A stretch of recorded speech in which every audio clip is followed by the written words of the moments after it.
보물이 되는 지식을 찾아 떠납니다. 펼쳐라 보물지도. 네, 사실 두 분에게 저는 강의를 듣기 전에 이걸 먼저 묻고 싶어요. 문과이냐 이과이냐. 저는 개인적으로 뼛속까지 문과거든요. 두 분은 어떠세요? 저는 수학을 되게 좋아했지만 문과 나왔습니다. 아, 네. 수학을 좋아하는 문과. 예. 인욱 씨는요? 먹는 건가요, 그게? 문과 이과요.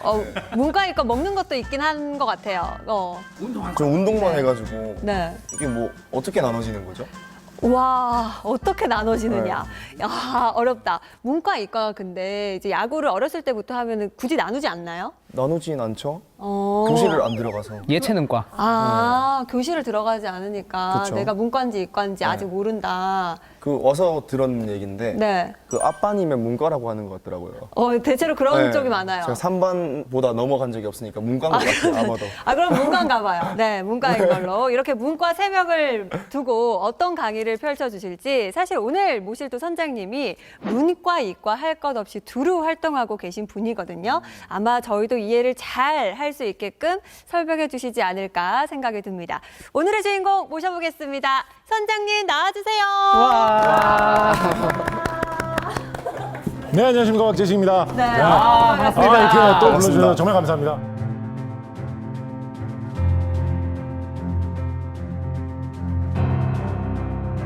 오늘의 내용은 뭐 여기저기서 굉장히 많이 요즘 들을 수 있는 주제죠. 기후 변화에 대한 이야기를 한번 해보려고 합니다.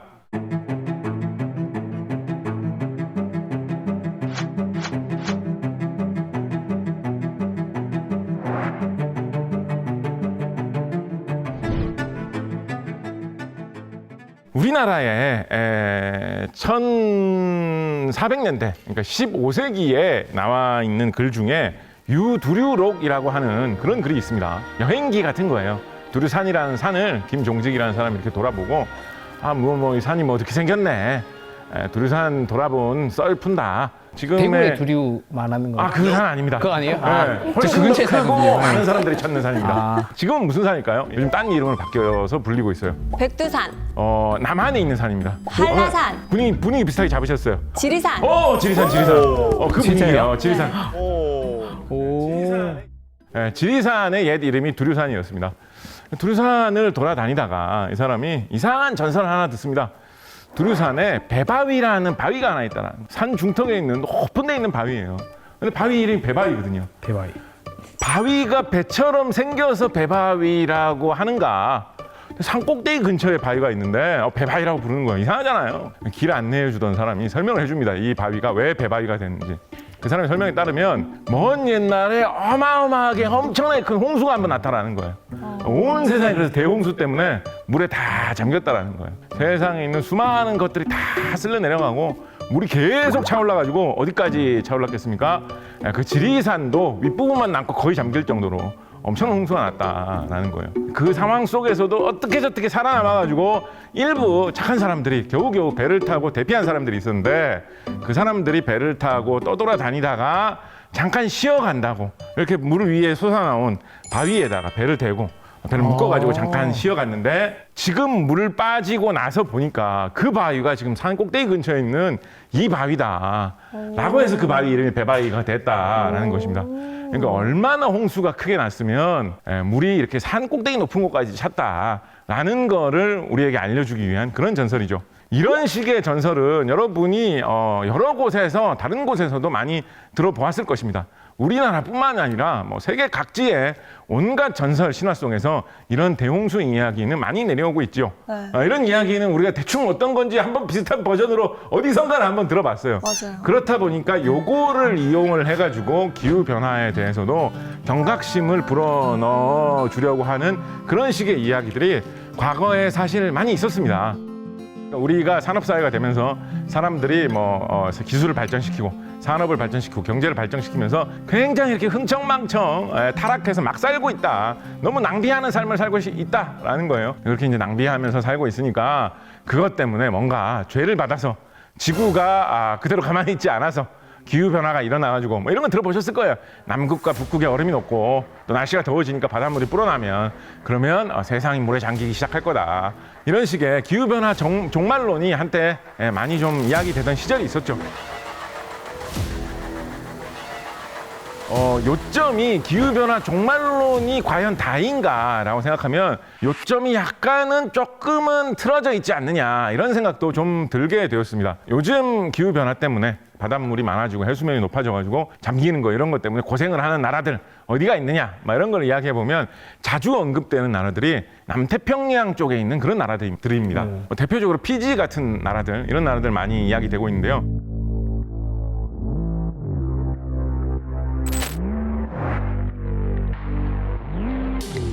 피지섬 하면 뭐 어떤 그런 느낌 있으세요? 피지섬? 네, 약간 고급 휴양지. 고급 휴양지. 언젠간 꼭 가봐야 될 언제나 여행지. 가보고 싶은 곳. 비싼 물 파는 데 아니고. 물 중에도 피지 네, 브랜드 있어. 피지섬. 네. 맞아요. 그거랑 같은 거 맞아요. 아닌 것 같은데. 그래서 하여튼 그렇게 깨끗하고 관광하기 좋은 그런 자연 그대로가 남아있는 곳이라는 그런 느낌이 있는 곳입니다. 주로 피지섬 사람들은 그래서 외부에서 찾아오는 관광객들 아니면 물고기 같은 거 잡으면서 어업으로 생계를 이어가고 있거든요. 근데 기후변화 때문에 주변 바닷물의 온도가 바뀌니까 찾아오는 물고기들이 막 다 바뀐 거예요. 그래서 예전에 잡던 물고기들이 안 잡히는 거예요. 이 사람들이 물고기 잡아서 살고 있던 사람들이 먹고 살기가 막막해지는 그런 현상이 나타나고 있어요. 더군다나 바닷물이 조금 높아져도 워낙에 섬나라로 물가에 다 있던 나라다 보니까 뭐 태풍이 불어온다, 파도가 심하게 친다 이런 현상이 생기면 그 물이 마을로 휩쓸고 들어와가지고 마을이 온통 바닷물에 잠긴다 이런 일이 과거보다 훨씬 더 빈번하게 일어나고 있는 것입니다. 그래서 이런 나라에는 그렇게 물에 잠기는 게 현실로 나타나고 있는 것이 지금 상황이기도 합니다. 뭐 피지에 세계에서 제일 큰 공장이 있어가지고 거기서 이산화탄소를 엄청 많이 내뿜었느냐. 아니지. 피지 사람들이 차를 많이 타고 다니고 큰 차 타고 다니고 피지 사람들은 전부 다 막 비행기 타고 맨날 여행 다니고 그랬기 때문에 죄를 많이 지은 데라서 거기가 제일 먼저 물에 잠기고 있느냐. 전혀 아니거든요. 맞아. 피지 네. 사람들 다 걸어 다니세요. 오히려 반대잖아요. 맞아요. 좋은 지적이에요. 오히려 반대예요. 그렇게 큰 공장을 가동하면서 돈을 많이 벌고 자동차, 비행기 옛날부터 많이 타고 다니던 그런 선진국들은 따로 있어요. 따로 있는데 그것 때문에 일어난 기후변화의 피해를 받는 먼저 고생을 하고 있는 나라들은 따로 있다라는 것입니다.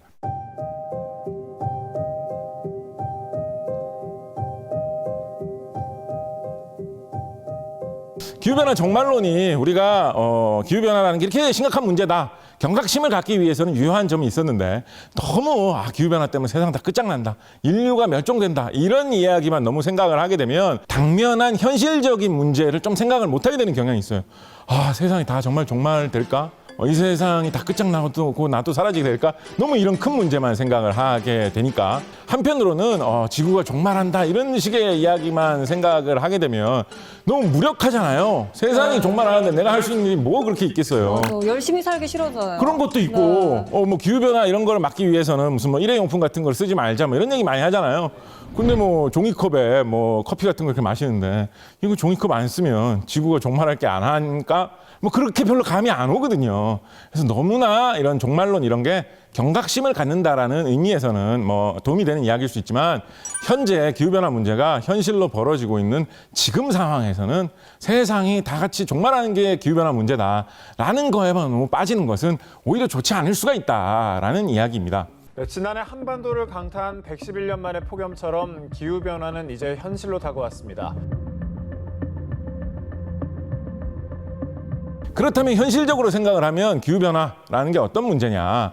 2021년도에 8월 달에 IPCC라는 국제기구에서 발표한 보고서를 보면 지구의 평균 온도가 과거 대비 1.5도 정도 상승한다라고 하면 이거를 우리가 막아보자라고 이야기를 하고 있거든요. 근데 못 막을 것 같아요. 지금 돌아가는 걸 보면 1.5도가 올라가는 건 못 막기 쉬울 것 같아요. 1.5도라는 게 꽤 큰 차이예요. 그죠. 평균 1.5도 정도 전 세계적으로 기온이 올라가면 어떤 일이 발생을 하느냐. 가뭄이 2.4배 정도 증가한다. 홍수가 1.5배 정도 증가한다. 태풍이 10% 정도 늘어난다라고 전망을 하고 있습니다.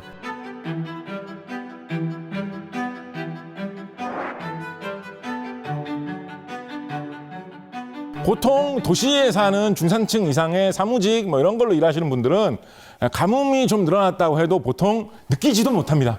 뉴스 같은 데서 느끼죠. 가뭄이 네. 심각하다 이런 얘기 하지 않으면 가뭄이 일어난 거 뭐 비 얼마씩 오는지 재면서 다니는 사람 없잖아요. 가뭄이 들었다라고 하면 아 요즘 날씨 참 놀러 가기 좋은 날씨네. 요즘 이렇게 날씨가 맑아. 그냥 이러고 말아요. 가뭄이 웬만히 일어난다고 해가지고 갑자기 뭐 수돗물이 안 나고 이렇게 되는 경우가 거의 없거든요. 그렇지만은 농사를 지으시는 분들, 물을 꼭 사용하셔야 하는 그런 사업을 하시는 분들은 원래 비 내리는 것보다 한 일주일, 열흘만 비가 안 내린다라고 해도 농사 망해가지고 1년치 내가 먹고 살 게 없어지는 그런 손해를, 문제가 되는 네. 거거든요. 근데 최근에 산불 같은 거 있잖아요. 산불이 자주 발생하고 또 한 번 발생하면 대형 화재 되고 하는 것도 기후변화랑 상관이 있다고 하더라고요. 그런 추정도 우리가 많이 하고 있습니다. 네. 우리나라는 워낙에 여름에 비가 많이 오기 때문에 이 더운 거하고 습한 거를 많이 같이 연결해가지고 떠올리는 경향이 있는데 사실은 비만 안 오면 온도가 높이 오를수록 오히려 뭐가 바싹바싹 마르고 건조해지기가 쉽죠.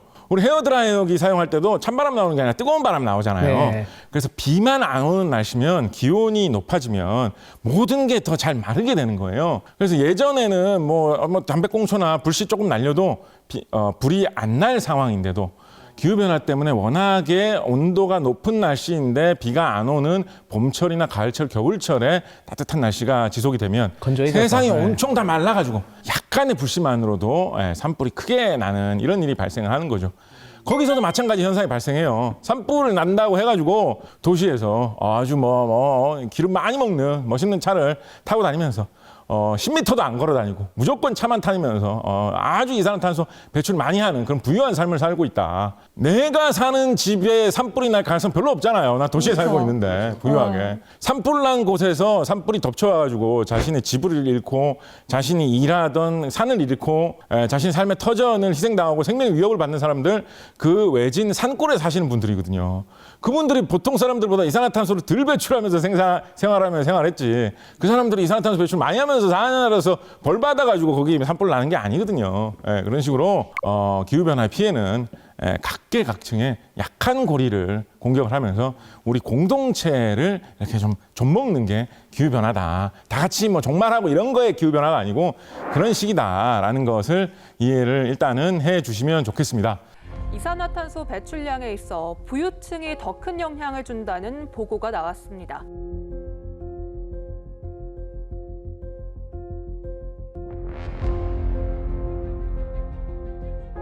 세상에서 가장 큰 자동차 회사가 어디일까요? 지금 테슬라 아니에요? 테슬라 아닐까요? 땡땡땡. 뭐 여러 가지 방식으로 어떤 회사가 제일 크냐를 따져볼 수 있을 텐데 그 회사를 얼마 주고 살 수 있느냐, 그 회사의 기업 가치, 주식의 시가총액으로 평가를 해보자면 방금 말씀해 주신 그 미국의 전기차 회사가 압도적으로 세상에서 가장 큰 자동차 회사입니다. 우리나라에서도 이 회사에 주식하시는 분들은 투자하신 분들이 엄청 많아요. 제 주위에도 많아요. 네, 많으시죠? 네. 그래서 이런 분들이 요즘 제일 민감하세요. 기후변화 관련해서 무슨 대책이 나왔다더라. 뭐가 어떻게 바뀐다더라라고 하면 주식 뭐 오를까? 주식 내리는 거 아니야? 그것 때문에 미국 증시 전체적으로 가라앉는다.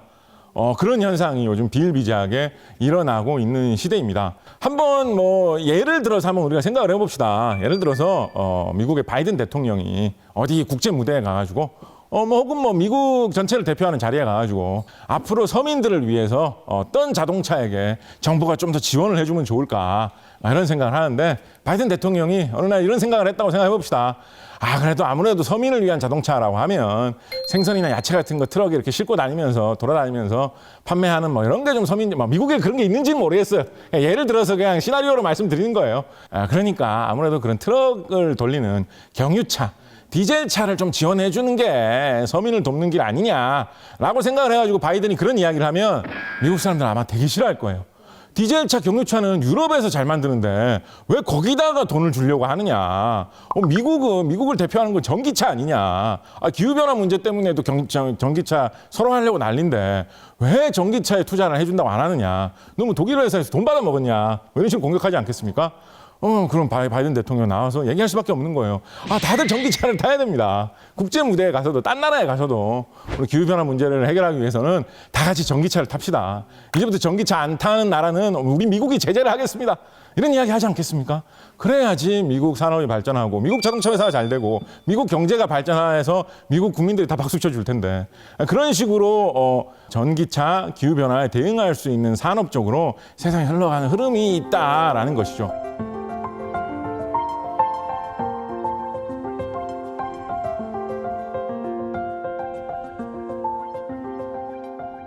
중국도 비슷한 상황이 있어요. 중국 같은 경우에는 개발도상국이다 보니까 좀 처지가 많이 다르지 않나라고 하는데 그렇게 또 다르지 않은 것이 중국 기업들은 세계의 태양광 시장을 거의 장악하고 있다라고 할 정도로 태양광에서 중국이 굉장히 앞서 나가고 있습니다. 제 친구들도 옥상에 태양광 설치하고 막 그런 열풍이 있었거든요. 건물주시군요, 친구들이. 자기 주택 옥상에다가 어어어. 설치를 막 하더라고요. 우리나라는 태양광 별로 없습니까? 그러니까 한때 우리나라에서 태양광 정책을 좀 이렇게 적극적으로 펼친 시기가 있었죠. 그래서 그때 우리나라 태양광 회사에 투자하신 분들도 꽤나 많아요. 주식하시는 분들 중에.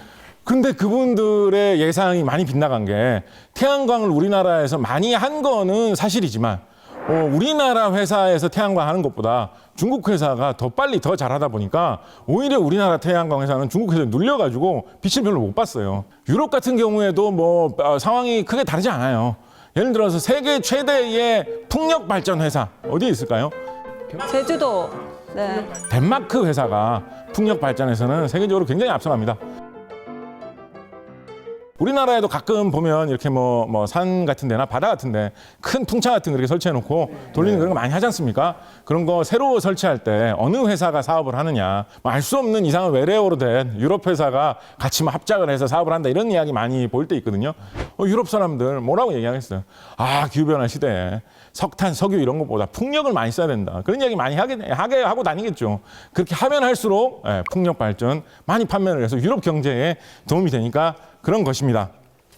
다 그냥 이해관계가 좀 얽혀 있네요. 우리 지구를 생각하기도 하지만. 그렇습니다. 네. 이해관계가 얽혀 있을 뿐만 아니라 이게 기후변화라는 실질적으로 이미 피해가 발생을 하고 있고 앞으로 점점 더 심해질 거다라는 누구나 공감할 수 있는 문제에 엮여 있다 보니까 전 세계에 앞서 나가는 선진국들이 그거를 어떻게든지 유리하게 이용을 하려고 판을 막 다 짜고 있는 것이죠.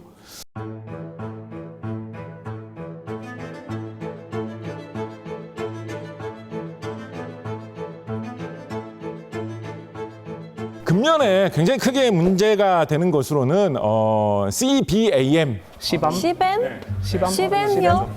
시뱀. 뭘까요? CBAM 뭘까요? 뭔가 하여튼 어감이 좀 센 느낌 아닙니까? 네, 이게 센 굉장히 느낌이 나네요. 조심해야 될 것 같아요. 네네. 그 앞에 C는 카본, 탄소, 이산화탄소를 뜻하는 원소기호 C를 따놓은 것입니다. 그래서 우리말로 뜻을 옮기자면 탄소꽝 약간 이런 거예요. 탄소꽝? 탄소에 관련된 제도 중에서 정말 폭탄 터듯이 강한 제도다라는 의미로 운영을 하겠다.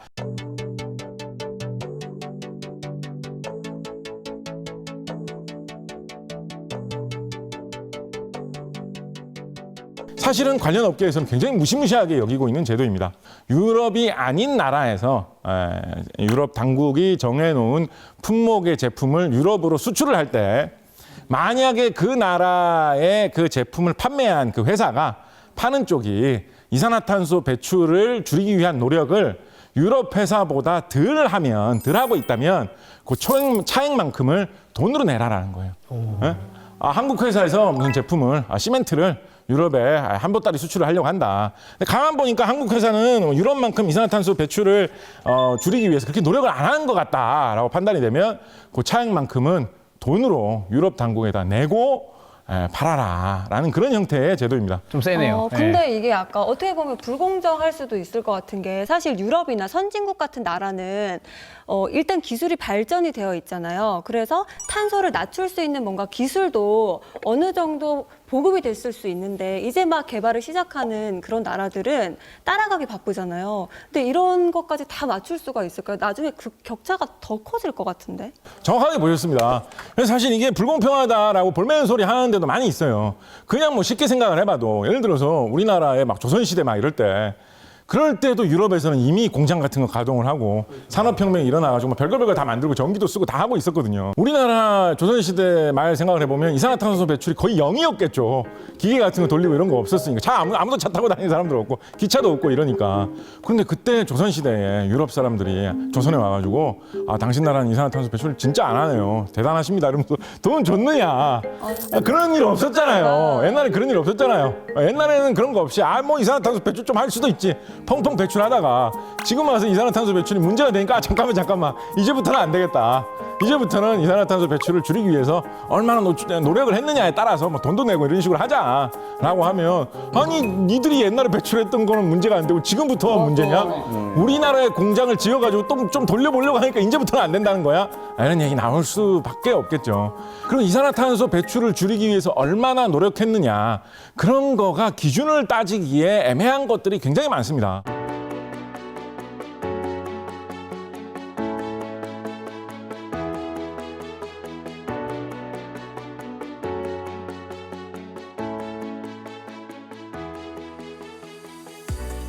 어떤 회사는 직원들을 출퇴근시키기 위해서 통근버스 운영하는 회사가 많이 있잖아요. 그죠? 직원들이 많아가지고 통근버스를 100대를 운영한다라고 칩시다. 그럼 그 통근버스 운영하는데도 버스가 왔다 갔다 하면서 연료를 많이 쓰면서 이산화탄소를 배출하니까 이 회사를 운영하기 위해서 이산화탄소를 배출을 좀 한 거잖아요. 그죠? 그럼 그거를 계산을 할까라고 생각을 하면 옆에 있는 회사를 보면 우리 회사는 통근버스 이런 거 운영 안 하고 직원들이 그냥 알아서 와. 그럼 직원들이 어떻게 알아서 오는데? 우리 직원들 주로 자가용 타고 오던데? 뭐 이렇게 할 거 아니에요. 그럼 그 회사는 통근버스를 운영은 안 하지만 직원들이 각자 다 자기들이 자차로 오니까 오히려 이산화탄소 배출은 더 많이 했을 거란 말이에요. 그럴 수 있죠. 버스 타고 오는 게 아니니까. 그런데 이 버스가 이 회사의 소속이고 회사에서 운영해 주는 거란 이유만으로 버스의 이산화탄소 배출까지 계산을 해가지고 너네는 사업을 하면서 이산화탄소를 배출을 되게 많이 한다라고 평가하면 억울하다고 생각할 거 아닙니까? 애매하네. 네, 그래서 그런 것 때문에 애매한 부분들이 뭐 종목마다 이런 이산화탄소 배출에 대해 계산량을 계출할 때는 그런 게 되게 많이 있습니다. 그래서 지금 현장에 있는 기업들은 어떤 식의 생각도 하고 있냐면 이거 유럽에서 전문가들을 다 데려와가지고 유럽 기준으로 유럽의 법령에 맞춰서 봤을 때 우리나라는 어느 정도로 잘 되고 있는지 못 되고 있는지 좀 판정을 해달라고 해야 되나 이런 생각도 하고 있거든요. 그러면 그 자체가 또 다 돈인 거예요. 유럽의 전문가들, 유럽의 전문 회사를 고용해가지고 한국까지 불러들여가지고 다 돈 주고 밥 먹여주고 하면서 그런 거를 다 이렇게 해야 되는 일이잖아요. 유럽 회사들은 그런 거 할 필요 없잖아요. 어차피 유럽 내에서 다 맞춰가지고 하고 있었을 테니까. 그거만큼 비용 부담이 발생하는 거예요. 또 유럽이 이산화탄소 배출을 줄이는 분야에서는 앞서 나가고 있는 것도 사실이기 때문에 유럽 기준을 다들 따라라라고 하는 거에 대해서 뭔가 그런 이야기를 걸기도 또 이게 그렇게 좋은 명분이 없는 거예요. 따르긴 따라야 되는데 조금 찝찝하긴 하네요. 이거 이 손해를 어떻게 할 거야. 그래서 뭐 온갖 이야기들이 나옵니다. 유럽에서 이거를 모든 분야에 막 전면적으로 당장 다 시행하는 게 아니에요. 지목한 몇몇 분야가 있습니다. 시멘트, 철강, 이것도 그런 식으로 품목을 정해놓은 것도 나름대로의 방향성과 이유가 있습니다. 유럽에서 그냥 아무 품목이나 정해놓은 게 아니에요. 생각을 해보니까 그런 게 있는 거예요. 옛날에는 철강 같은 거 좋은 강철 제품 유럽에서 되게 잘 만들었거든요. 영국, 독일, 프랑스 이런 데서 잘 만들었습니다. 근데 지금은 세상의 딴 나라들이 기술이 발전하면서 한국이나 일본이나 중국, 인도 이런 데서도 철강 제품을 꽤나 잘 만들 수 있게 됐어요. 그런데 단가는 아무래도 한국이나 중국이나 인도 공장에 생산하는 게 단가는 더 싸게 먹힐 거 아니에요. 여러 가지 이유로. 그러니까 품질은 비슷한데 가격은 더 싸니까 유럽 제품이 경쟁이 잘 안 되는 거예요. 이제 유럽에서 유럽 나라들마다 막 사람들 다 우리 장사 못 해 먹겠다, 큰일 났다, 한국 제품들한테 다 뺏긴다라고 이렇게 막 고민을 이야기할 거 아닙니까? 그래서 유럽에 똑똑한 사람들이 다 고민을 한 거예요. 어떻게 우리가 경쟁력을 좀 회복을 할 수가 있을까? 유럽이 한국보다 나은 게 뭐가 있나 생각을 하다가 찾아낸 거예요. 유럽이 환경에 대한 투자, 기후변화를 방지하기 위해서 노력했던 거, 이런 거는 한국보다 한결 앞서 있구나. 이거를 어떻게 이용을 해가지고 우리가 앞서 나갈 수 있는 방법을 찾아보자라는 이런 게 분명히 포함되어 있습니다. 그래서 철강 제품은 아무 제품이나 다 그런 거 아니에요. 예를 들어서 유럽에서 뭐 잘 만드는 포도주 같은 거 이런 거 뭐 그런 거 없습니다. 거에는 탄소세 안 매겨요? 그런 거 없어요. 포도주 지그들만 유리하게 하고 웃기네. 한국에서 뭐 포도주 수출할 때 뭐 CBM을 걱정하고 이런 거 없습니다. 이런 제품을 찍은 거예요. 자연을 보호하고 뭐 이런 거와 관련된 문제이지만 한꺼풀 더 들어가면 이게 지금 너무나 현실적인 문제가 되어 있기 때문에 경제 문제, 산업 문제, 먹고 사는 문제로 굉장히 깊이 들어간 그런 가장 대표적인 충격적인 사례가 씨뱀이기도 합니다.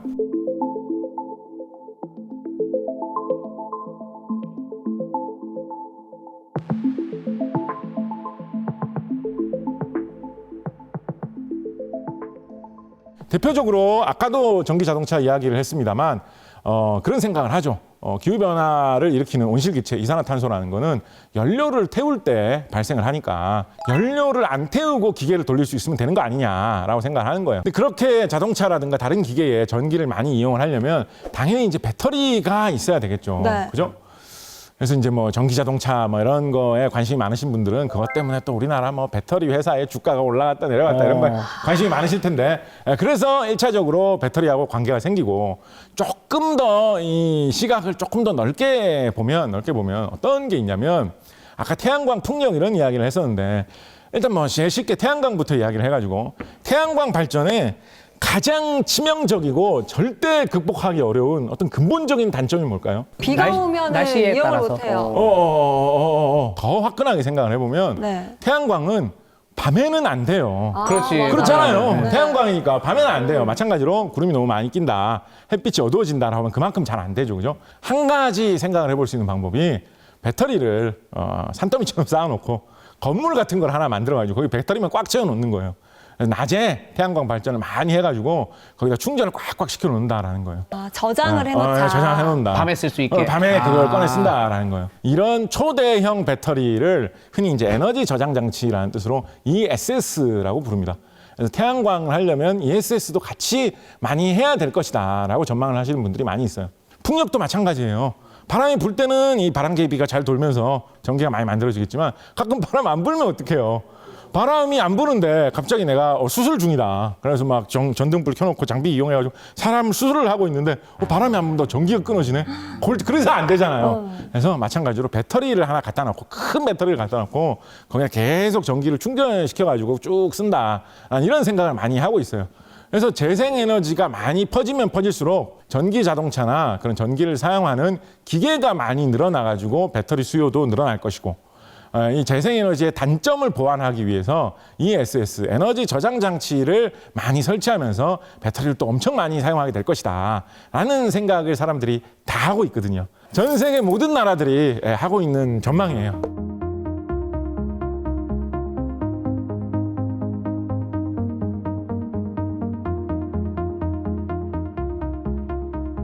그래서 이제 산업이 발달한 나라들은 이제 그거를 보는 거예요. 또 배터리를 잘 만드는 나라가 앞으로는 경제가 성장을 하고 돈을 많이 벌겠구나. 우리나라. 거기에 굉장히 앞서서 뛰어들어가지고 굉장히 열심히 노력한 나라가 말씀하신 대로 우리나라죠. 한동안 우리나라가 전기 자동차에 들어가는 배터리를 세계에서 가장 많이 만드는 나라였어요. 요즘 배터리라고 하면 배터리 중에서 제일 인기 많은 배터리 방식이 뭔지 혹시 아시는 분 계신가요? 리튬? 네. 네, 리튬이온 배터리가 요즘의 배터리의 대세죠. 그죠? 우리 뭐 스마트폰부터 시작해가지고 전기 자동차까지 대부분의 요즘에 제일 성능 좋은 배터리다라고 하면 리튬이온 배터리가 다 깔려 있어요. 드론 배터리도 리튬이라고 막 맞아요. 리튬이온 배터리라는 걸 제일 먼저 상용화해가지고 대량 생산하는 나라가 일본입니다. 일본. 우리 권 선생님은 기억하실 것 같기도 하고 옛날에는 이 카세트라고 해가지고 왜 저만 기억하죠? 연배상으로. 리튬이온 배터리 개발한 일본 과학자는 노벨상도 받았습니다.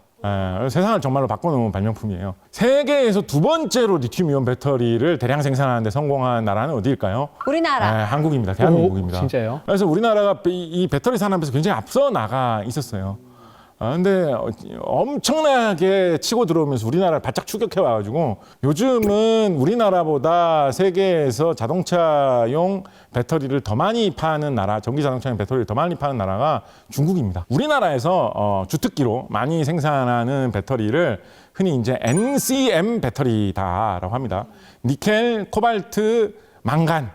망가니즈라고 하는 이런 세 개의 금속이 리튬하고 같이 들어가지고 제조가 되기 때문에 NCM 배터리라고 하는데 성능이 굉장히 좋은 대신에 가격도 좀 비싼 편이에요. 중국에서는 NCM 배터리는 우리나라만큼 잘 못합니다. 중국에서는 대신에 LFP 배터리라고 해가지고 리튬 인산철 배터리라고 하는 배터리입니다. 요거는 비교적 가격이 싼 대신에 성능이 좀 떨어지거든요. 중국에서는 이거를 최대한 싸게 대량으로 만들어가지고 성능이 약간 또 떨어지면 어떠냐. 그만큼 더 싼데 라고 하는 식으로 많이 활용을 해가지고 예전에 우리나라에서는 좀 그래도 그렇지 성능이 좋은 배터리가 더 좋은 거지라는 생각이 있었는데 어떻게 하다 보니까 이게 많이 따라잡혔어요.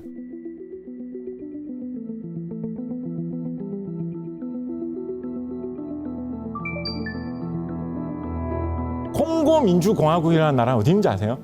혹시? 아프리카 쪽인가요? 아프리카 쪽, 아프리카에서 대충 어디쯤 있는지 아세요? 밑에요. 네. 모르겠어요. 네, 보통 대부분의 사람들이 어디 있는지도 모르는 나라입니다. 콩고 민주공화국, 아프리카 중심부에 있습니다. 아프리카에서 거의 가장 큰 나라입니다. 이 콩고 민주공화국에서 아까 NCM 배터리의 주 재료라고 말씀드렸던 코발트를 전 세계 생산량의 절반 이상을 이 나라에서 혼자서 생산을 다 합니다. 그래서 콩고 민주공화국이 정치 상황이 굉장히 불안합니다. 전쟁이 일어나고 내전이 일어나고 서로 싸우고 뭐 수도는 누가 지배하고 있는데 어느 지방에는 그 지방에 뭐 세력가가 있고 그 동네에 세력가가 있지만 어떤 광산은 어떤 장군 한 명이 또 차지하고 있고 어디는 뭐 조폭 같은 사람이 거기를 다 뭐 차지하고 있는 그런 동네가 있고 굉장히 정치 상황이 불안한 그런 곳입니다. 그래서 그 정치 상황이 얼마나 불안해지느냐 안전해지느냐에 따라서 어떤 때는 코발트를 좀 싸게 사올 수도 있고 어떨 때는 서로 싸우고 이러면 코발트를 못 사오게 될 때가 있잖아요. 근처에 오지 마. 일단 쟤부터 내가 처리하고 코발트를 팔든가 말든가 할게. 이럴 수 있잖아요.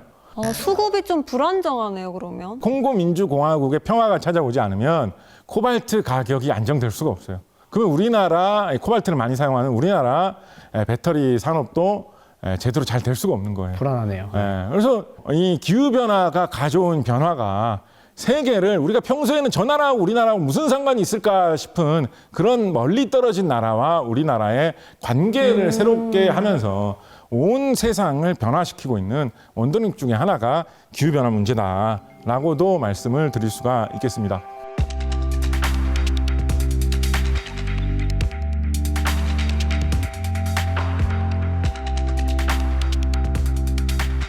또 하나는 우리나라에서 많이 하고 있는 걸로 수소에너지라는 것도 생각을 해볼 수가 있습니다. 아까 연료를 태우는 데서 이산화탄소가 발생을 한다라고 말씀을 드렸잖아요. 근데 연료 중에 우리가 흔히 쉽게 사용할 수 있는 연료 중에서 태워도 이산화탄소가 발생하지 않는 거의 유일한 연료가 바로 수소입니다. 수소는 안에 탄소 성분이 전혀 없기 때문에 태워도 이산화탄소가 발생하지 않고 수소를 태우면 이산화탄소 대신 뭐가 발생을 할까요? 물이 생긴다, 물이. 이게 신기하죠. H2O. 요즘 우리나라에서 많이 생산돼가지고 돌아다니는 차 중에 수소차라는 게 있습니다. 수소를 태워서 가는 차는 아닙니다. 수소차는. 이거 많이들 착각하시는데 수소차는 어떻게 보면 전기차의 일종이에요. 수소차에도 전기 모터가 들어있어요. 전기로 가는 차예요. 그러니까 그러면 수소를 연료로 써서 돌아가는 게 아니에요. 전기 모터가 달려있어요. 가는 원리는 전기차와 같아요. 그런데 일반 차는 보통 리튬이온 배터리가 이제 쫙 깔려 있거든요. 근데 수소차는 리튬이온 배터리 대신에 수소 연료 전지라는 게 달려 있어요. 이 수소 연료 전지라는 거는 전기로 충전시키는 게 아니라 수소를 주입을 해주면 그게 충전되는 듯한 효과를 준다라고 보시면 됩니다. 그래서 수소를 주입을 해주면 그걸 태워서 쓰는 게 아니라 그거를 전기로 바꿔가지고 차를 돌리는 게 우리나라에서 돌아다니는 수소차입니다. 그러니까 엄밀하게 말하면 수소 연료 전지차라고 해야지 좀 더 맞는 얘기인데. 그러면 그렇게 하면 그 수소차는 지나가면서 막 물이 줄줄줄 나오나요? 그렇죠. 줄줄줄 나오진 않고요. 보통 이렇게 수증기를 이제 뿜어내면서 가게 됩니다. 그 물이 되게 순수하고 깨끗한 물이거든요. 그래서 그걸 그냥 내뿜지 말고 따로 저장을 해가지고 진짜 아깝다. 뭔가 이렇게 마실 수 있게 한다든가 그렇게 해보면 그런 생각 하시는 분들도 있어요. 근데 여기 생각해 보시면 약간 이상하다는 생각이 드시는 분들 계실 수 있을 것입니다. 연료전지차, 수소차에서 그 수소를 만들려면 수소는 그냥 어디서 이렇게 캐오는 게 아니거든요. 수소는 어떻게든지 만들어내야 돼요. 뭔가 전기를 이용해서 만들든지 아니면 연료를 이용해서 만들든지 뭔가로 만들어내야 되는 겁니다. 보통 물을 원료로 해가지고 전기로 물을 지져가지고 수소를 만든다 이런 걸 보통 많이들 생각을 하는데 그럼 좀 이상하잖아요. 그럼 일단 만들려면 또 전기를 또 전기를 써야 돼. 그 약간 좀 이상하다는 생각이 들 거야. 아니 전기로 어차피 수소를 만들 거면 그냥 그 전기로 바로 전기차를 충전해가지고 가면 되지. 맞아. 왜 전기로 수소를 만들고 그 수소를 수소차에 넣으면 그게 전기로 바뀌어가지고 다시 차가 굴러가고 이거를 귀찮게 왜 이러고 있냐. 바보들. 전기차의 골치 아픈 문제 중에 하나로 뭐가 있냐면 충전하는데 시간이 오래 걸린다는 문제가 있어요. 수소차는 수소를 주입을 해주는 게 충전하는 효과가 있기 때문에 한번 이렇게 휘발유 주입하듯이 가스 충전하듯이 쭉 주입해주면 끝인 거예요. 더 큰 장점은 뭐냐면 대체할 수 없는 아주 큰 장점은 뭐가 있냐면 전기차를 타보시면 전기차는 보통 요즘 전기차는 배터리가 바닥에 깔려 있잖아요. 그죠? 그래서 전기차를 타보시면 바닥이 약간 이렇게 높은 느낌이 들죠. 발이 닿는 데가 약간 높이 올라와 있다는 느낌 들죠. 앞에 바닥이 전부 전기 배터리가 깔려 있어가지고. 그래서 그냥 뭐 한 4인승 자동차 뭐 이런 거는 전기 자동차로 충분히 타고 다닐 수가 있지만 과연 뭐 트레일러 트럭 같은 거, 덤프 트럭 같은 거 이런 거를 과연 전기차로 움직일 수 있을 거냐라고 생각을 하면 될까? 사람들이 고민하는 거죠. 왜냐하면 그렇게 무겁고 큰 차를 움직이려면 배터리를 그만큼 많이 실어야 될 텐데 그렇죠. 배터리를 많이 실으면 배터리 무게가 너무 무거워가지고 차가 가는데 방해가 되잖아요. 그나마 차는 그래도 상상이라도 해볼 수 있는데 배 같은 경우에는 엄청나게 큰 배들이 있지 않습니까? 고향 포항에 가면 네. 포항의 제철소에 석탄대로 오는 배 이런 배 어마어마하게 크잖아요. 그런 엄청 큰 배가 있는데 그런 거대한 배를 과연 배터리로 움직이려면 배터리를 얼마나 산천을 많이 쌓아야 될까? 요즘 전기차 같은 경우에 한 7, 8시간 타고 다닌 다음에 충전한다라고 하면 꽤 괜찮다고 생각을 하잖아요. 그죠? 한 7, 8시간마다 한 번씩 충전을 해주는 게 전기차로서는 괜찮다라고 생각할 수 있는 수준이에요. 근데 배는 태평양에 한 번 뜨면 뭐 열흘씩 20일씩도 그죠. 막 가야 되는데 태평양 한복판에서 전기 다 떨어졌네라고 하면 어디서 충전을 합니까? 그렇네요. 그래서 전기차는 한계가 있는 거예요. 수소를 이용하는 방법은 수소라는 이 물질을 그냥 가스 충전해 놓듯이 가스통에 가스 담아 놓듯이 연료통에다가 그냥 쟁여 놓기만 하면 되기 때문에 이렇게 굉장히 큰 힘을 오랫동안 많이 내야 되는 용도로 쓰기에 수소가 굉장히 큰 장점이 있는 것입니다.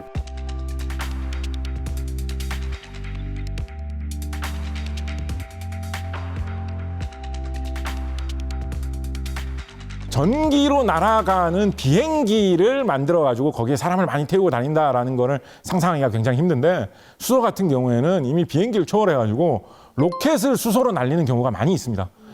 우주 로켓 같은 경우에 연료를 수소로 쓰는 경우가 많이 있어요. 그런 게 수소의 장점입니다. 그 수소가 장점이 많잖아요. 네. 수소차가 좋거든요. 앞으로 수소차가 일단 나오고 더 발전돼서 수소 배도 나오고 수소 비행기도 나오고 하면 참 좋겠다. 이런 거 생각해 볼 수 있거든요. 그런데 수소의 한 가지 큰 문제가 뭐가 있냐면 뭐 큰 문제는 아니라고 할 수 있는데요. 수소 관련해서 세계에서 1등인 나라가 우리나라라는 것입니다. 언뜻 들으면 아니 우리나라가 1등이면 좋은 거 아니에요? 네.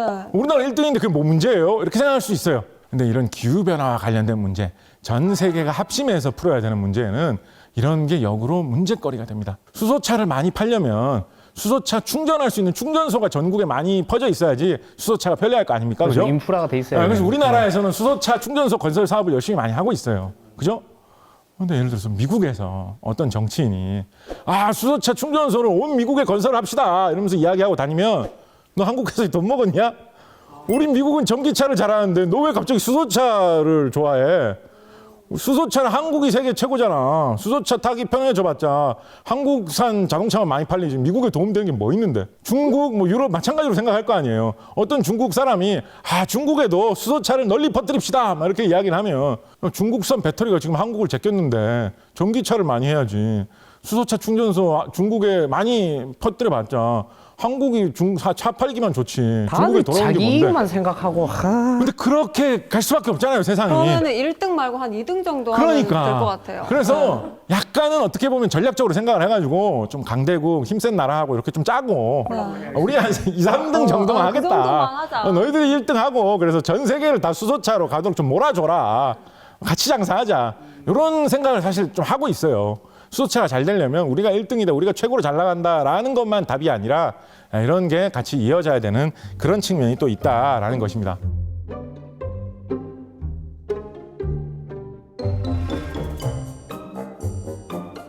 기후변화 문제 대책으로 마지막으로 말씀드리고 싶은 것은 CCU라는 것입니다. 편의점. CCU가 뭘까요? 카본 캡처 앤 유틸라이제이션, 탄소를 흡수하고 탄소를 포집하고 탄소를 빨아들이고 활용한다라는 이야기입니다. 이게 무슨 얘기냐면 지금 우리가 뭐 전기차 이야기도 했고 태양광 이야기도 했고 풍력 이야기도 했는데 이런 거는 다 앞으로 이산화탄소를 배출을 더 이상 하지 않기 위한 것들에 관한 이야기입니다. 그잖아요. 그죠? 지금 이미 기후변화가 많이 시작돼 있어요. 그렇잖아요. 이미 골치 아픈 상황이에요. 그러니까 앞으로 우리가 막 노력해가지고 전부 다 막 전기차 타고 다니고 수소차 타고 다니고 태양광, 풍력 이런 것만 다 사용을 한다고 해도 이산화탄소가 공기 중에 나와 있는 게 줄어들진 않아요. 더 늘어나는 것만 없을 뿐이지, 그죠? 네, 탄소 이미 네. 어쩔 수 없는. 기후 변화가 막 더 막 회복되고 이러진 않아요. 지금보다 더 악화되지만 않을 뿐이지. 어떻게 보면 방어하는 전략이죠. 소극적인 전략이고. 근데 이제 그런 생각을 하는 사람들이 있는 거예요. 좀 적극적으로 할 수는 없을까? 좀 공격적으로. 공격이 최선의 방어다. 야구에서도 그런 말 사용하나요? 아, 야구는 뭐 그렇게 안 하는 것 같아요. 안 하는 것 같아요. 그런 생각을 할 수 있잖아요. 그래서 그 생각을 하는 거예요. 사람들이. 이미 공기 중에 나와 있는 이산화탄소를 도로 빨아들이는 기술을 개발해보자. 그러면 이런 생각을 하는 최고겠네요. 거예요. 네. 솔깃하잖아요. 네. 그렇듯하잖아요. 그죠? 네. 그런 거를 하는 나라들이 많이 있어요. 우리나라도 꽤나 열심히 하는 나라입니다. 충청남도 보령 이런 데 가면 화력발전소가 큰 게 있습니다. 그러니까 그것도 같이 연구를 하는 거예요. 화력발전소를 돌리면서 이산화탄소 배출을 워낙 많이 하니까 이거 배출한 거 빨아들이는 것도 좀 같이 해보자라고 해서 우리나라의 충청남도 보령에도 세계적인 규모의 이산화탄소를 빨아들이는 시설이 있어요. 근데 이게 빨아들여서 이걸 써먹을 수가 있어요? 그러니까 이산화탄소를 빨아들이는 기술 자체도 아직은 갈 길이 멉니다. 예를 들어서 이산화탄소를 빨아들이는 것 자체에도 또 연료가 들어갑니다. 골치 아프죠. 그러니까 이게 뭐야? 이게 빨아들이는데 빨아들이려고 하다 보면 또 뭐 전기를 써야 돼? 이러면 빨아들이는 것보다 빨아들이는 과정에서 이산화탄소 더 배출 많이 하면 소용없잖아요. 그죠? 이산화탄소를 빨아들이는 거를 정말 잘 빨아들일 수 있다. 그런 기술이 나왔다라고 치더라도 정말 골치 아픈 문제로 마지막까지 남는 문제가 그걸 어떻게 할 것인가. 그게 좀 답이 없는 거예요. 이산화탄소를 빨아들여가지고 이산화탄소 이만큼 있어요. 이만큼 있다 칩시다. 그걸 잘 빨아들였네라고 해가지고 그래 뭐 이렇게 털털 이렇게 털어버리면 소용없잖아요. 그러면 네. 힘들게 빨아들여가지고 이렇게 부어버리면 다시 날아가면 아무 소용없잖아요. 그죠? 그걸 어디다가 둘 거예요. 그거를 이게 기체로 돼 있는데 무슨 쓰레기처럼 어디 쌓아놓을 수 있는 것도 아니고 그잖아요. 철통 같은 데 담아놓을까? 근데 그러면 철통을 계속 만들어야 되잖아요. 끝도 없이 철통을 이산화탄소 저장용 탱크를 계속 만들어야 될 거 아니에요. 그거 만드는 게 또 보통 일이겠습니까? 우리나라에서는 지금은 어떤 방법 정도 생각을 하고 있냐면 그냥 아무 데나 뿌리지 말고 식물은 광합성을 할 때 이산화탄소를 빨아들이고 산소를 내뱉는다라고 하잖아요. 그래서 농사 짓는 곳에 식물을 키우는 곳에 그냥 웬만하면 뿌리자. 그냥 허공에 아무 데나 뿌리지 말고 식물을 키우는 데라도 조금은 보탬이 되니까 그렇게 뿌리자라는 정도를 생각하고 있는 것입니다. 실제로 우리나라에서 이걸 추진하는 회사가 있어요. 이산화탄소를 빨아들여가지고 배에다가 실어요. 뭐 유조선 같은 이런 배에다가 가득가득 채웁니다. 큰 배에다가 채워요. 그런 다음에 그거를 어디로 보낼까요? 호주로 보내요. 호주로. 멀리 호주까지 보내요. 호주에 보내면 호주의 광산이나 유전같이 지하에서 뭔가를 캐낸 곳 중에 그런 기체가 잘 새어나가지 않을 곳으로 추정되는 곳들이 몇 군데가 있어요. 거기다가 이산화탄소를 부은 다음에 밖으로 나오지 못하도록 틀어 막으면 이산화탄소를 외부에 노출되지 않게 잘 담아둘 수 있지 않겠느냐라고 생각을 하는데 생각을 해보시면 이산화탄소를 빨아들인 다음에 그거를 저 남반구에 있는 호주까지 배를 태워가지고 싣고 가가지고 원유 막 써가면서 가가지고 거기다가 저장을 하고 돌아온다라는 게 얼마나 고생스러운 일입니까? 그렇게 한다고 해서 무슨 뭐 금이 나오고 은이 나오는 것도 아니고 그냥 버리는 것 뿐인데 그런데도 그 방법에 도전을 하는 회사가 우리나라에 지금 있을 만큼 그만큼 이산화탄소를 포집을 하는 것도 잘 안 되는데 빨아들이는 것도 잘 안 되는데 없애기가 어렵다라고 하는 게 골치 아픈 문제입니다. 그래서 과학자들이 연구하고 있는 게 뭐냐면 저 CCU 중에 마지막 글자 U, Utilization, 활용이라는 것입니다. 저 빨아들인 이산화탄소를 뭔가 유효한 걸로 활용할 수는 없을까? 예를 들면 과학자들이 많이 연구하는 걸로 저 이산화탄소를 빨아들여가지고 뭔가 어떤 플라스틱 재료 같은 걸로 바꿀 수는 없을까? 이런 생각을 하고 있는 거예요. 그렇게 고급진 플라스틱이 아니라도 상관없어요. 왜냐면 안 그러면 이거 돈 주고 호주까지 가가지고 버려야 될 건데 그거 가지고 뭐 모양 별로 안 좋아도 뭐라도 써먹을 수 있으면. 네. 무게추로 쓸 수 있는 것만 이런 거 종이 같은 거 날아가지 못하게 눌러두는 용도 그런 거 쓸 수 있는 걸로만 만들어져 있어도 처분 방법이 없는 것보다는 낫잖아요. 그죠? 그래서 그런 거 연구하고 있거든요. 만약에 그런 거에서 좋은 성과가 나온다라고 하면 정말 큰 기후변화 문제의 발전이 이루어지겠죠. 왜냐하면 이산화탄소를 빨아들여가지고 그런 식으로 유용한 거를 만들 수 있게 된다라고 한다면 막 우리가 뭐 이산화탄소를 어떻게 하자 어쩌고 막 난리는 안 쳐도 사람들이 다 서로 그걸 하려고 할 거예요. 맞아. 이산화탄소를 빨아들여서 유용한 걸 만들어서 팔 수 있다, 돈이 된다라고 하면 나도 돈 벌래, 나도 돈 벌래 하면서 서로 앞다투어 그걸 하지 않겠습니까? 그렇게 되면 뭐 아까 말했던 어떤 탄소 배출이나 이런 거에 대해서도 걱정을 덜하게 되겠네요. 이제 덜 할 수 있죠. 규제할 필요가 덜하게 없어서. 되죠. 네. 그래서 그런 기술도 있는데 역시 뭔가 고민스럽고 기술 개발할 것도 많고 가야 될 길도 멀고 국제 협력 같은 것도 중요하고 호주에 묻지 말고 어디에 그럼 묻어야 될까? 다른 방법으로 하면 안 묻는 방법도 있을까? 여러 가지로 고민하는 그런 문제입니다.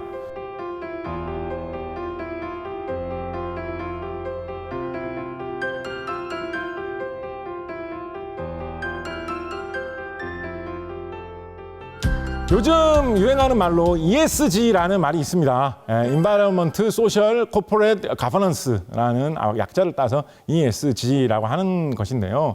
이런 문제에 관심이 많으신 분들은 비슷한 말이 예전부터 좀 쓰이고 있는 거 들어보신 적 있을 거예요. 예전에는 뭐 Sustainability, Management다 이런 이야기를 쓰던 적도 있었고, CSR, Corporate Social, Responsibility를 중시해야 된다, 비슷한 이야기, 기업이 환경을 중시하는 게 기업에게도 도움이 된다 이런 이야기 예전부터 많이 해왔습니다. 그러면 우리나라 말로 하면 뭐예요, ESG가? ESG, 환경, 사회, 기업 지배부 구조 이런 뜻입니다.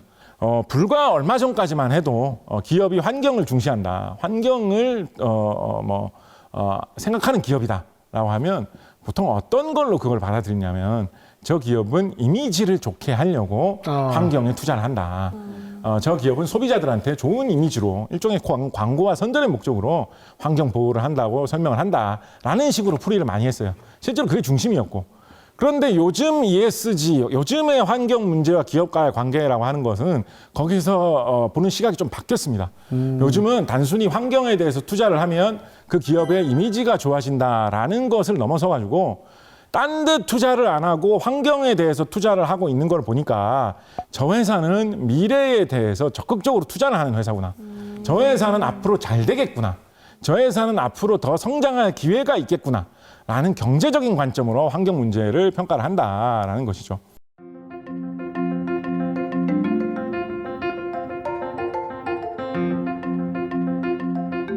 그래서 요즘 ESG 시대는 이 환경과 기후변화를 말하자면 돈으로 평가하는 시대로 넘어왔다라는 것이죠. 요즘 유행어로 쓰이고 있는 말로 그린이엄이라는 말이 있습니다. 그린, 환경 이런 걸 뜻하는 그린이라는 말하고 프리미엄이라는 말을 합쳐놓은 말인데요. 네, 선장님, 네. 죄송한데 인욱 씨가 점점 집중력을 잃고 있어요. 제가 봤을 때 ESS 나오고 지금 ESG 나오고 하니까 약간 지금 이해하고 있어요? 듣고 있는데 네, 영어에 하나도 약한가? 모르겠어요. 네. 지금 거의 끝나갑니다. 네. 지금 약간 9회 말 투하우 상황이에요. 지고 있는 것 같아요. 지고. 요즘 유행하고 있는 말로 그린이엄이라는 말이 있어요. 그린이엄. 그린, 환경. 프리미엄, 그린을 결합해가지고 그린이엄이라고 하는 겁니다. 뭐의 프리미엄이냐? 아파트 분양권의 프리미엄이냐? 그게 아니고 돈을 빌려줄 때, 은행에서 기업에 돈을 빌려줄 때 원래 예를 들어서 이자를 10%를 받고 돈을 빌려준다라고 하면 이제 이자 10%를 물어야 되겠죠, 그죠?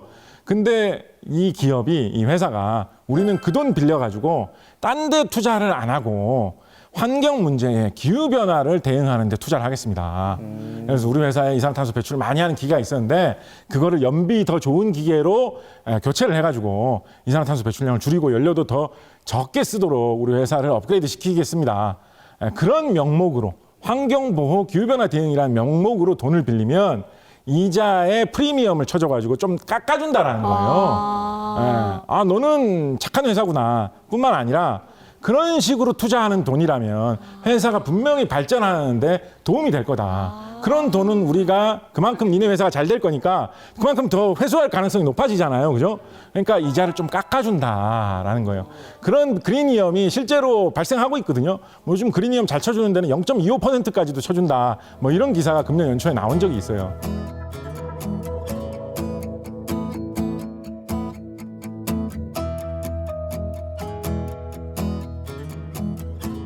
최근에는 이런 금융당국 같은 데서 기후변화에 대한 투자, 환경 보조에 대한 어떤 고민, 미래에 대한 생각 이런 것을 돈으로 경제로 평가를 해주는 시대가 되었다라는 것입니다. 그럼 그거는 개인으로는 못하고 회사 단위로 하는 그렇습니다. 그런 대출. 네, 회사들이 요즘 지금 너무 대출 너무 아니 금리 얘기 나오니까 네. 개인도 ESG 해당되냐고. 대구에 집 사야 되는데 네. 어떻게 환경 열심히 하고 이렇게 증명하면 안 되나 싶어서. 금리 좀 낮춰주나요? 근데 이제 주택 관련해서도 그런 게 사실 좀 있어요.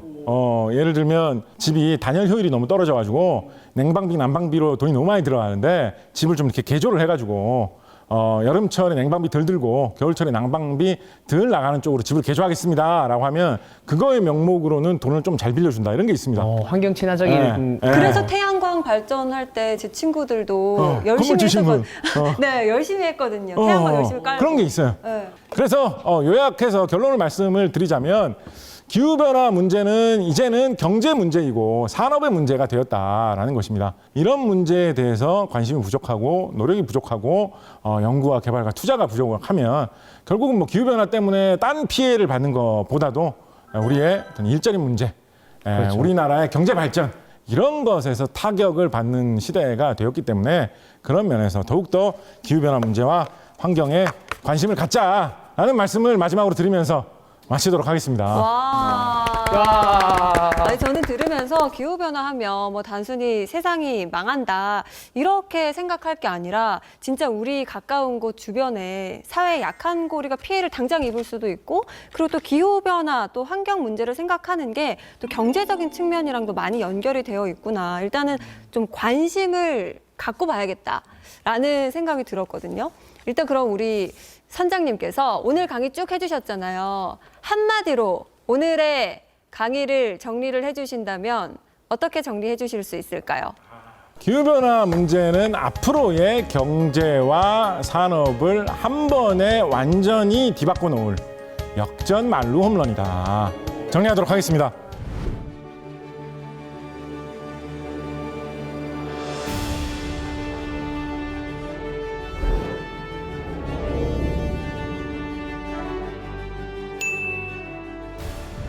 아니 두 분 이렇게 오늘 수업 들어보셨잖아요. 어떠셨어요? 저는 오늘 선장님 이야기 들으면서 많은 생각을 했습니다. 사실 우리가 좀 더 잘 살기 위해서도 여기에 관심 가질 필요가 있다. 그리고 기온이 올라가면 산불이나 이런 것도 더 잘 날 수 있다 했잖아요. 그래서 저는 산불 조심해야겠다는 생각을 많이 했고요. 저도 아까 뭐 집대출도 이야기했지만 이제 그리니엄 같은 이런 것들이 정말 다른 사람들한테도 꼭 기업뿐만 아니고 사람들한테도 와닿을 수 있는 그런 것들이 생기면 훨씬 더 참여하는 사람도 많아지고 관심 가진 사람이 많아지지 않을까 이렇게 생각했습니다. 알겠습니다. 우리 인욱 씨는 수업 잘 들었죠? 듣긴 잘 들었는데 네. 또 앞에서 너무 이렇게 딱 많이 해놓으니까 아니 우리 진짜 솔직해져요. 나 진짜 이번 수업 듣고 딱 이런 거 느꼈다. 저는 못 알아들었지만 조금 새로운 경험을 한 것 같아가지고 그것만으로도 좀 유익한 시간. 25% 정도 보통 뭐 타율도 그 정도 나오면 뭐 괜찮지 않습니까? 아니, 그 정도 나오면 이제 그 정도보다 조금 올라가는 수준, 그 정도면 저는 뭐 무리 없다 생각합니다. 자, 다음 행선지는 어디가 될지 기대해 주시고요. 이제 함께 인사를 해보도록 하겠습니다. 찾아라 보물이 되는 지식도감! 오늘만큼은 재밌게 들을 수 있지 않을까? 그럼 바로 선장님 모셔볼게요. 선장님 나와주세요. 고전 소설에 담긴 우리 역사 이야기인데요. 제가 정말 이 역사도 흥미롭다. 그리고 머리에 쏙쏙 들어올 수 있다. 한번 믿어보세요.